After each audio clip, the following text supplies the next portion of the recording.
미국에서는 Mother Sunday로 지키는 그런 주일입니다. 그런데 한국에서는 어머니 날이 있다가 이제 어머니 날, 아버지 날이 없으니까 합해서 어버이 주일로 지키게 됐습니다. 그래서 오늘 미국에서는 Mother Sunday이지만 제가 이 꽃을 달고 나온 이유는 오늘은 어머니 주일이 아니라 어버이 주일이기 때문에 제가 이것을 달고 왔는데 이따 나가실 때 여러분에게도 모두 다 꽃을 청년부에서 준비했는데 달아드릴 것입니다.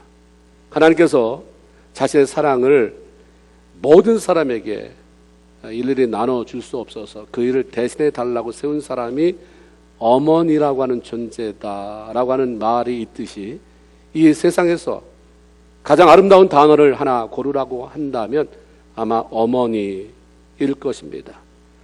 어머니라고 하는 말은 나이에 상관없이 그분이 아무리 연세가 들었어도 어머니 하면 그 단어가 위로를 주고 또 그리움을 자아내게 하고 이미 본인이 장성에서 어머니가 되었는데도 불구하고 또 어머니를 부를 때 감동이 느껴지게 되는 것입니다.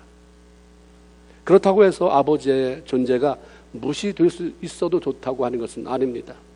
왜냐하면 아버지가 없으면 자녀가 이 땅에 존재할 수 없기 때문입니다. 성경은 아브라함이 이삭을 낳고 이삭이 야곱을 낳았다고 말하지 아브라함의 부인 사레가 이삭을 낳았고 이삭의 아내 리브가가 야곱을 낳았다 이렇게 말하지 않습니다. 우리 조상들도 옛날부터 아버지 날 낳으시고 어머니 날 기르셨으니 라고 말씀하셨습니다. 그러므로 아버지 어머니 두 분 모두는 우리에게 너무나도 소중한 분이 아닐 수가 없는 것입니다. 사실 부모가 존재한다고 하는 것만으로도 귀하고 감사한 일입니다. 그런데 어느 경우는 오해 때문에 어느 경우는 부모로부터 받은 상처 때문에 부모를 등지기도 하고 그로 인해서 평생 커다란 짐을 지고 살아가는 자녀들도 많이 있습니다. 아버지 학교가 끝난 다음에 아버지라고 하는 그런 월간지가 매번 나오는데 거기에 아버지들의 간증이 실려 있습니다. 이제 아버지를 늦게서 아버지가 왜 그러셨구나 알아서 눈물로 회한의 시를 쓴 사람도 있고 어떤 분은 용서할 수 없어서 왜 이런 상태로 돌아가셨습니까? 하고 산소에 가서 아버지 그때 왜 그러셨습니까? 울부짖다가 이제 하나님의 은혜 속에서 치유되는 것을 경험하는 그래서 저마다 사연을 가지고 살아갑니다. 그러나 성경은 우리 모든 사람을 향해 어쨌든 간에 부모를 공경해라 이렇게 말씀합니다. 부모를 향한 자신의 감정이 좋든 좋지 않든 부모가 마음에 들든 마음에 들지 않든 무조건 그 부모를 향해 순종하고 공경해라 라고 딱 잘라서 말씀합니다. 공경이라고 하는 단어는 존경한다, 명예롭게 한다, 기분 좋게 만들어 드린다 라고 하는 뜻이 있고요. 히브리적인 의미로 그렇게 살핀다고 한다면 이 공경한다라고 하는 단어 속에는 간, 우리 신체 간이라고 하는 그런 의미도 들어있다고 합니다. 해독 작용하는 데 있어서 간이 없으면 간 기능이 저하되면 해독이 안 되니까 사람들이 황달 현상도 일어나고 피부에 뭔가 그런 부작용들이 생겨나게 되기도 하고 우리 몸에서 간의 역할은 굉장히 중요하죠. 그처럼 부모는 자식에게 이렇게 소중한 존재다라고 하는 의미를 말씀하고 있는 거죠. 하나님께서 모세를 통해서 인간이 지켜야 할 10가지 계명, 그래서 우리는 그것을 10계명이라고 말하는데 그것이 주어졌습니다. 하나님과의 관계에 대한 항목은 4가지, 사람이 사람과 관계 속에서 지켜야 할 것은 6가지를 주셨어요. 하나님과의 관계 속에서는 나 외에 다른 신을 섬기지 말아라, 우상을 만들지 말아라, 내 이름을 아무렇게나 불러대지 말아라, 망령되게 하지 말아라, 내 이름 가지고 농담하지 말아라 이거죠. 그리고 안식일을 기억해서 거룩하게 지켜라. 이게 사람이 하나님 앞에 해야 될 일이에요. 어떻게 보면 하나님이 사람에게 9가지를 요구하고 1가지만 니네끼리는 이렇게 살아라 이래도 되는데 하나님은 인간과의 관계 속에서 해야 될 것을 더 많이 말씀하셨어요. 6가지가 있는데 그 첫 번째가 부모를 공경해라, 살인하지 말아라, 간음하지 말아라, 도둑질하지 말아라, 거짓말하지 말아라, 남의 것 탐내지 말아라. 첫 번째가 부모 공경이라고 하는 거예요. 부모를 공경하는 사람은 그 부모를 생각해서라도 나머지 계명들을 잘 지켜나갈 것이기 때문에 부모 공경해라가 인간과 인간의 그 관계 속에서 제일 먼저 필요한 것이라고 말씀하시는 거죠. 부모 공경 잘하는 사람이 인간관계를 잘할 수 있습니다. 부모 공경은 권위에 대한 순종을 배우는 훈련의 출발점입니다. 부모가 존경받을 만해서 존경하는 것이 아니에요. 그분이 하나님께서 세워주신 권위자이기 때문에 그들의 행위와 상관없이 순종하며 섬길 수 있어야 된다는 것이 성경의 메시지입니다. 이 세상에서 우리가 처음으로 만나는 사람도 엄마고 아버지고, 처음 만나는 권위도 바로 이 부모의 권위이기 때문에 부모의 권위를 인정하지 못하고 대들고 반항하고 무시하는 자녀들은 살아가면서 그 누구의 권위도 인정하지 못해요. 무슨 일만 있으면 악쓰고 대들고 그런 사람 보면 상처가 많다고 말하지만 기본적으로는 부모의 권위에 인정하지 못하는 거예요. 아마 부모가 그 아이를 키우면서 무척 힘들었을 거예요. 부모에 대한 순종을 바르게 배운 사람이 하나님 권위에도 도전하지 않고 순종하며 따를 수 있기 때문에 하나님 부모의 권위 순종해라, 이런 말씀합니다. 공동체에서 다른 사람의 권위를 인정하지 못하면 직장생활도 순탄치 못하잖아요. 자꾸 옮겨다니게 되고 부모의 권위를, 그 권위에 순종하는 법을 배우지 못했기 때문입니다. 떠나는 부모 공경은 주님을 기쁘시게 하는 것이다 라고 성경에 말씀해요. 골로새서 3장 20절에 보면 자녀들은 모든 일에 부모에게 순종하십시오. 왜냐하면 이것이 주님을 기쁘시게 하는 일이기 때문입니다. 이렇게 말씀하세요. 저와 여러분의 신앙생활의 목표가 뭡니까? 우리가 목표가 분명하지 않으니까 신앙생활을 엉터리로 하는 거예요.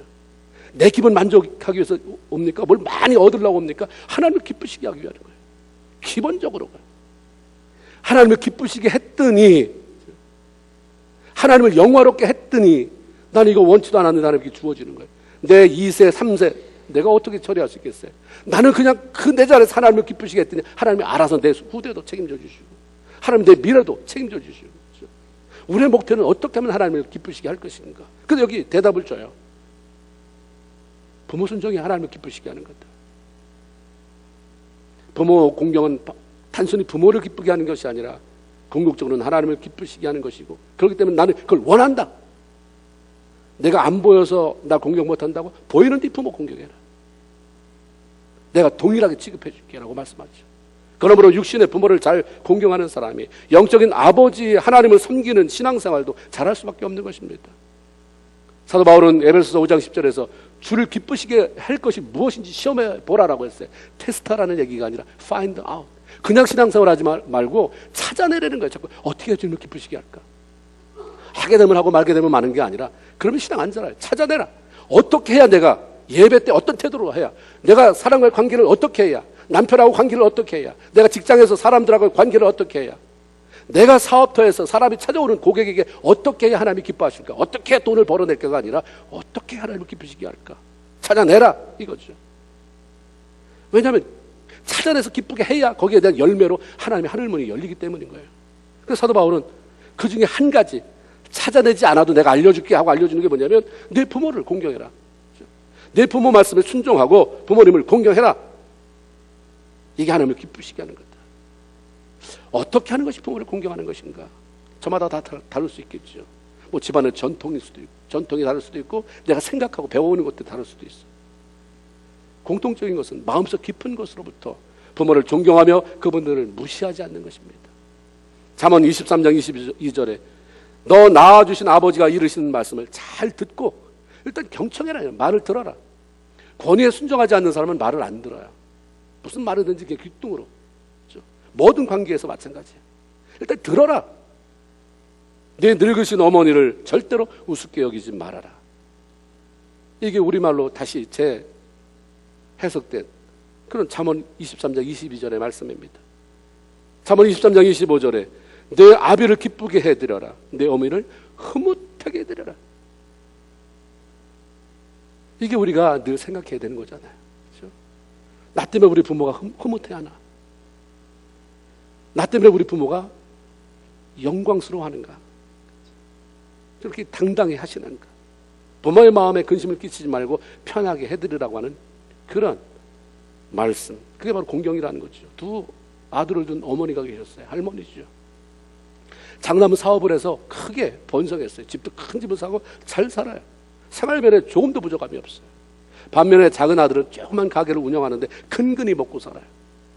늘 빠듯해가지고 정신이 없이 살아요.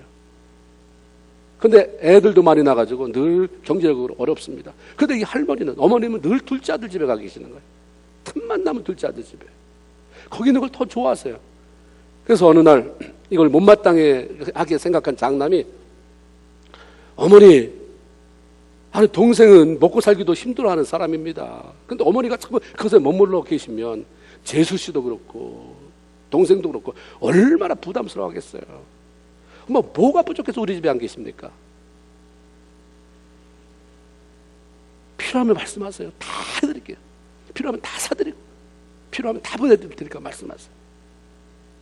그러니까 어머니가 하신 말씀은 굉장히 단순했어요. 야, 네 동생은 내가 그 집에 있으면 밤마다 등 긁어준다.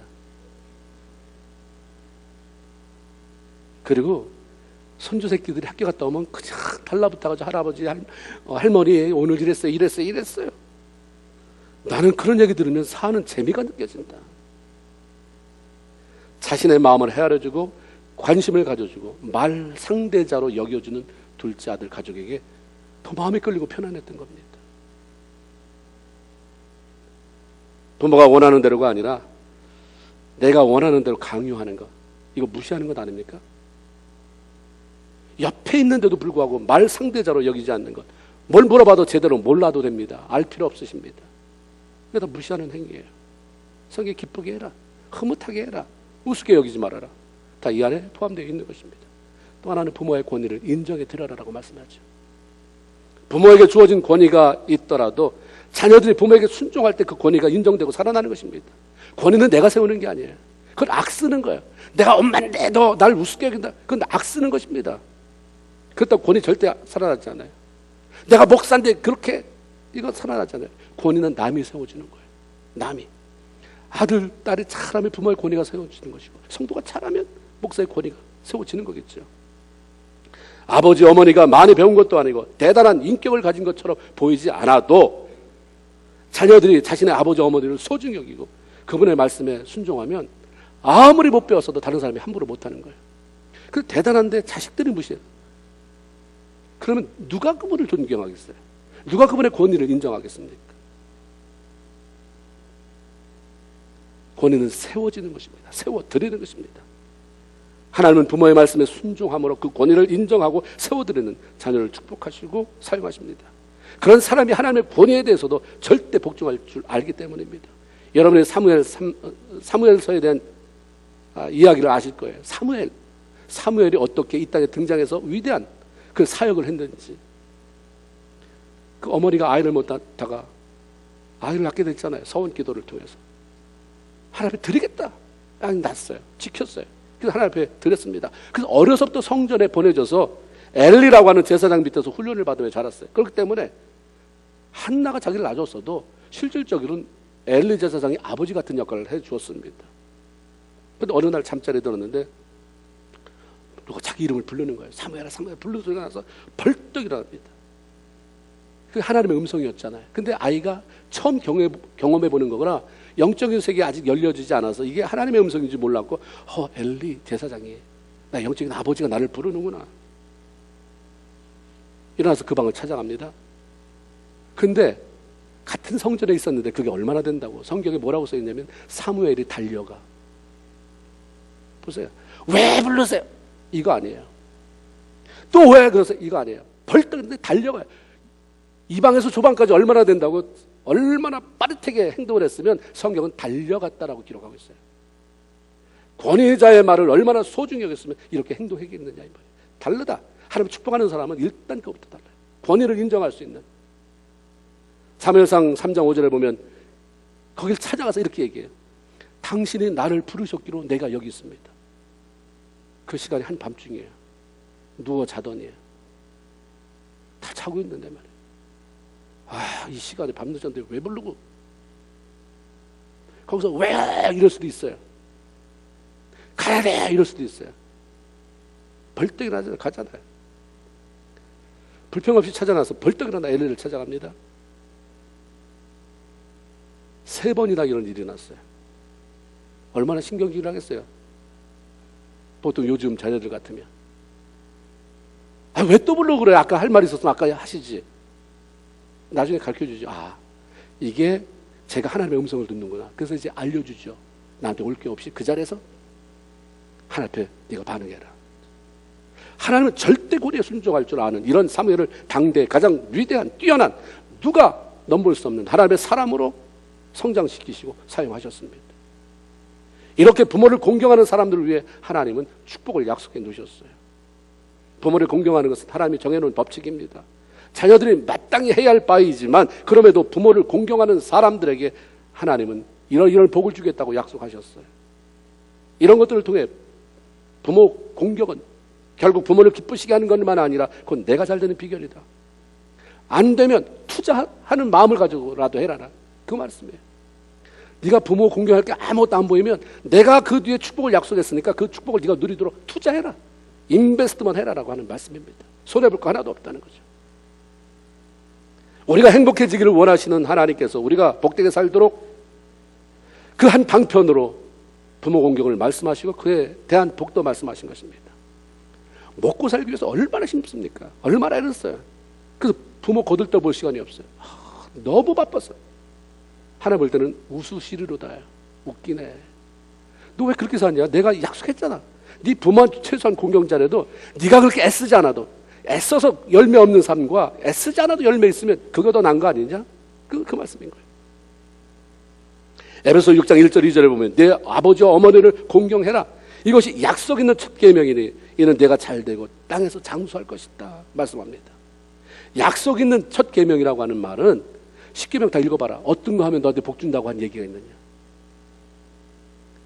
보상하겠다고 하는 얘기. 성경에 이거예요. 네 자식을 사랑해라. 그러면 복 준다. 자식 사랑하는 거 마땅하잖아요. 자식 사랑해봐야 무슨 뭐 하나님 복 준다 이런 얘기 없어요. 하나님이 약속해 놓은 것은 부모 공경해라. 보상을 약속했던 그런 계명이라는 것입니다.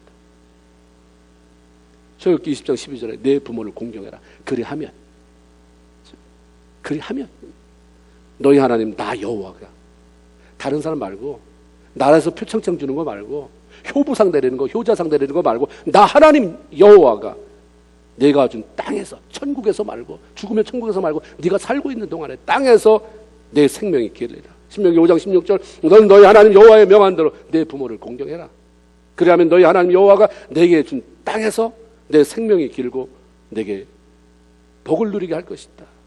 부모를 공경하라고 하는 명령에 순종하는 사람에게 이런 두 가지 약속하셨어요. 단지 목숨만 길게 유지하는 게 아니라 그 기간을 살아가는 데 필요한 하나님의 은혜로 복으로 채워주신다는 엄청난 약속하셨어요. 오래 사는 거가 다요? 아니잖아요. 올해는 어떻게 살 것이냐? 건강하게 살 것이냐? 기쁨으로 살 것이냐? 감사하게 살 것이냐? 장수하게 한다. 하나님께서 그 복을 주신다. 필요한 것들을 채워주신다는 말씀입니다.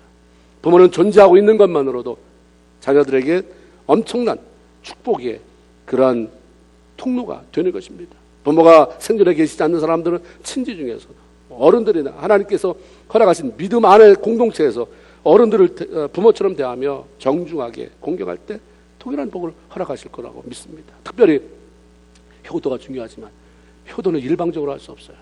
부모가 도와줘야 됩니다. 옷을 입혀드리려도 옷 입힘을 당하는 사람이 팔도 좀 어떻게 좀 꺾어주고 그렇게 해야지 빳빳하게 입히려면 입혀봐라. 네가 효도하려면 해봐라. 이러는데 어떻게 효도가 되겠어요? 화딱지가 나는 거지. 그러니까 우리가 효도 받으려면 효도 받을 수 있도록 부모님이 협조해 주셔야 됩니다. 마음에 들지 않는다고 너무 못마땅해 하지 말고 애쓰는 모습을 보면 많이 칭찬을 해 주시라는 것입니다. 칭찬은 더 잘해보고 싶은 마음 하면서도 내가 더 잘해야 할 텐데 하는 미안한 마음을 갖게 하지만 비난은 잘하는 것도 그만두게 하고 싶은 마음을 주게 되죠. 어머니로부터 너는 매일매일 하는 게 그 모양이냐. 핀잔만 듣는 아들 그런 며느리가 더 잘할 수 없어요. 이미 장성한 자녀가 부모가 야단친다고 더 절대로 그럴 수 없어요. 감동이 돼서 잘해야 되는 것이지 야단 맞아서 잘할 수 없어요. 근데 우리는 야단을 치고 싶은 거예요. 왜 그렇습니까? 걔가 잘 되기를 바라기보다는 이미 내 쌓이는 그 감정을 풀어내고 싶은 거죠. 야단치는 게 상대방하고 상관이 없습니다. 내 기분 때문에 그러는 거지. 그것만 훈련되면 굉장한 효자들을 키워낼 수 있습니다. 고린도서 3장 21절에 아비드라 그러잖아요.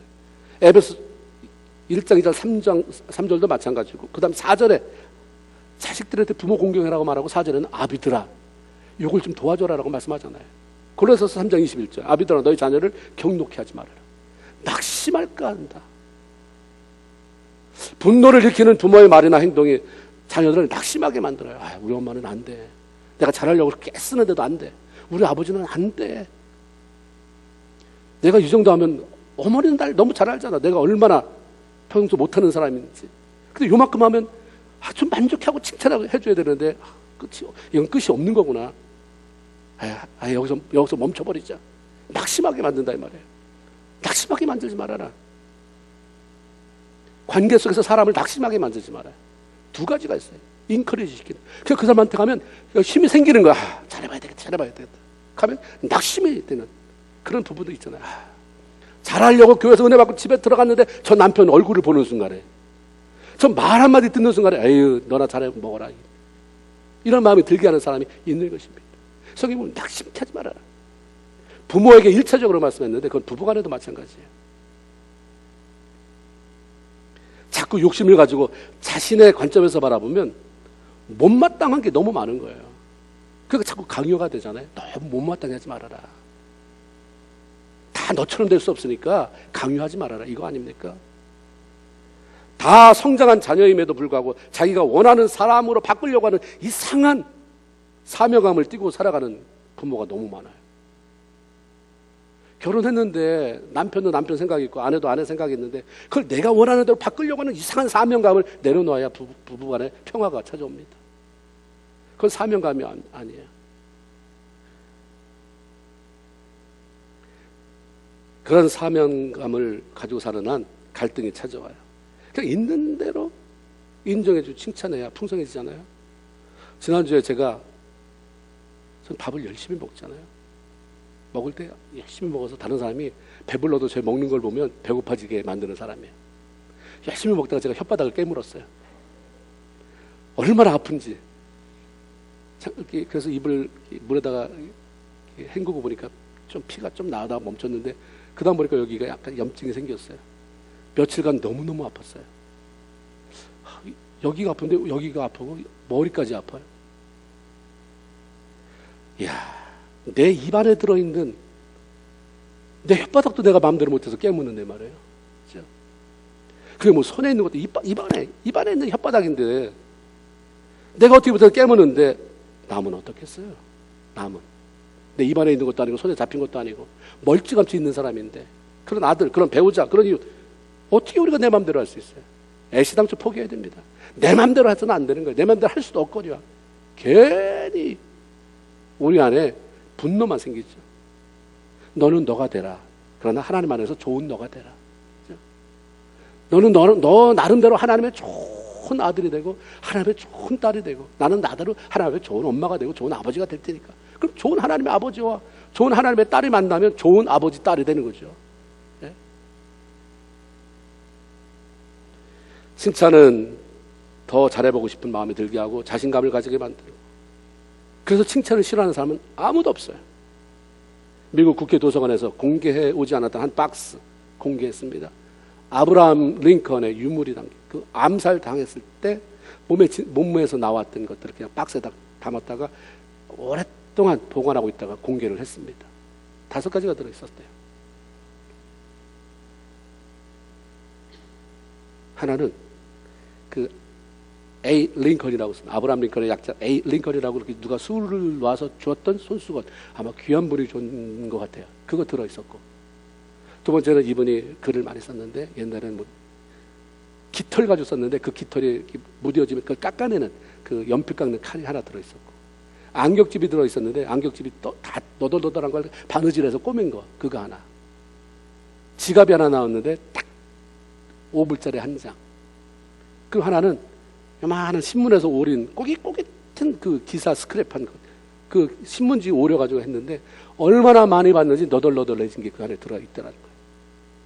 근데 이게 알려지면서 사람들이 주목을 끈 게 뭐냐면, 청빈하게 살았다도 있지만 마지막 그 신문 스크랩이 굉장히 사람들한테 쇼크를 준 거예요. 그 내용이 뭐라고 써있냐면, 어떤 사람이 연설하면서 쓴 내용을 오린 건데 거기에 어떤 내용이 있냐면 링컨은 역대 대통령 중에서 가장 위대한 대통령이다. 자기를 칭찬한 게 있어서 너무 좋은 거예요. 수많은 사람이 아브라함 링컨이 그렇게 정치를 잘하는데도 불구하고 그렇게 반대자가 많대. 너는 얼굴이 고릴라같이 생겼다고 원숭이처럼 생겼다. 그러니까 하나님 바라보고 나가는데 힘들잖아요. 맨날 여기서 너 이거 틀렸다, 이거 틀려먹었다, 저거 못한다. 근데 누가 신문에다 그런 기사를 썼으니까 너무 소중해. 그래서 그걸 오래 때려. 그래서 힘들 때마다 바지 쪽으로 놓고 끊을 때마다 아브라함 링컨은 역대 대통령 중에 가장 위대한 대통령이다. 너무 힘이 나는 거야. 그러다 또 너야 대통령이 그따위냐 그러면 다시 뜨거내서 좀 아브라함 링컨 대통령은 역대 대통령 중에서 가장 위대한 대통령이다. 칭찬의 위력은 이런 거예요. 우리가 생각할 때 아브라함 링컨 뭐 칭찬 일색이잖아요. 그분에 대한 일대기, 전기 얼마나 많이 나왔어요. 영화도 나오고. 저런 사람에게도 칭찬이 필요할까? 이렇게 필요하다는 거예요. 이 세상에 칭찬이 필요 없는 사람은 없다는 얘기를 단적으로 이게 알려주는 건 아닙니까? 칭찬 필요 없는 자녀 없습니다. 효도받기를 원하면 자신을 많이 칭찬하세요. 맨날 비난하면서 너 왜 효도하래? 효도하지 말래며 언제? 맨날 날 비난했잖아요. 마음에 칭찬 한 번 안 해주고 그 말인 것입니다. 자녀를 있는 대로 인정해주고 격려하는 부모가 되는 것이 효도하도록 돕는 또 하나예요. 오리들 사이에서 따돌림을 받는 오리는 무슨 오리라고 그래요? 미운 오리인데 그 새끼는 미운 오리 새끼예요. 미운 오리 새끼. 알고 보니까 미운 오리 새끼가 뭐였어요? 백조였다는 얘기. 다 들어보셨을 거예요. 자기가 백조인데 다 미운 오리들하고 같이 있으니까 주변에서 자기를 향한 시선이 따갑지가 않아요. 막 구박하고 미워요. 근데 자기가 아름다운 백조임에도 불구하고 나는 왜 이럴까? 왜 이렇게 미움을 받을까? 왜 나는 이럴까? 태어나지 말아야 할 미운 오리 새끼구나 하며 자학합니다. 너무 비난을 받으면 자존감이 낮아져요. 나는 이 집에 태어나지 말았어야 되나? 나는 불량품인가? 이런 생각을 갖게 만들잖아요. 하나님은 정품, 하나님은 최고의 걸작품 외에는 만들어내지 않아요. 불량품 없습니다. 그러면 여기에 모인 사람은 다 무슨 품이에요? 불자가 어서 하나 나온 것 같은데 모두가 정품이고요. 최우수 무슨 품? 걸작품입니다. 아멘입니까? 남은 그런데 나는 인정하기가 힘들잖아요.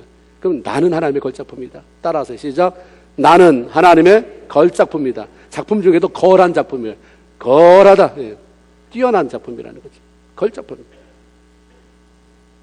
부모가 자기 자녀의 장점을 외면하고 자꾸 자신의 자녀를 다른 사람과 비교하는.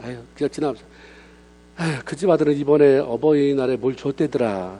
난 너한테 꼭 해달라고 하는 말 아니야. 하면서 비교당하는 것처럼 기분 나쁜 게 어디 있겠어요.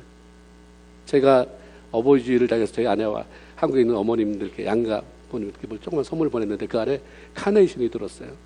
저희 어머니한테 이걸 받았나 통화를 한번 어젯밤에 했더니 뭐라고 그러시냐면 교회에서 카네이션 주는 거 아는데 네가 준 거 가방에 넣어가지고 가져갔다. 그 달아준다고 그럴 때 딱 가방에서 꺼내서 우리 아들이 보내줬다고. 이게 부모님의 마음이구나. 저도 미안하지만 죄송하잖아요. 아무것도 아닌 건데 죄송하지만 저도 감사하고 또 저한테도 기쁨이 있고 그걸 선물이라고 보냈냐 하면 다음에는 안 보낼 것 같아요.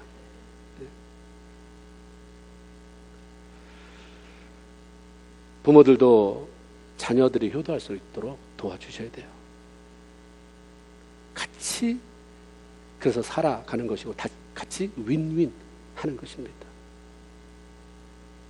우리가 부모를 공경하면 그것을 하나님을 기쁘시게 하고 그분의 약속하신 복을 누리는 계기를 마련하는 것이기도 하지만 우리들의 자녀들에게 아름다운 본을 보이는 것입니다. 그래서 효자 집안에 효자가 나오는 거죠. 우리가 본을 보이면 자녀들이 따라하고 그래서 그 자녀들이 하나님의 복을 누리며 살게 되는 것입니다. 하나님의 약속은 사람들이 하는 약속과 달라서 어떤 경우라도 반드시 지켜지는 것입니다. 우리 모두 부족하지만 하나님의 말씀대로 우리가 할 수 있는 대로 애써서 부모를 공경하고 그로 인해서 부모의 기쁨이요 자랑이 되고 하나님의 복을 누리며 사는 저와 여러분 모두 되길 주님의 이름으로 축원을 드립니다. 아멘. 하나님 고맙습니다.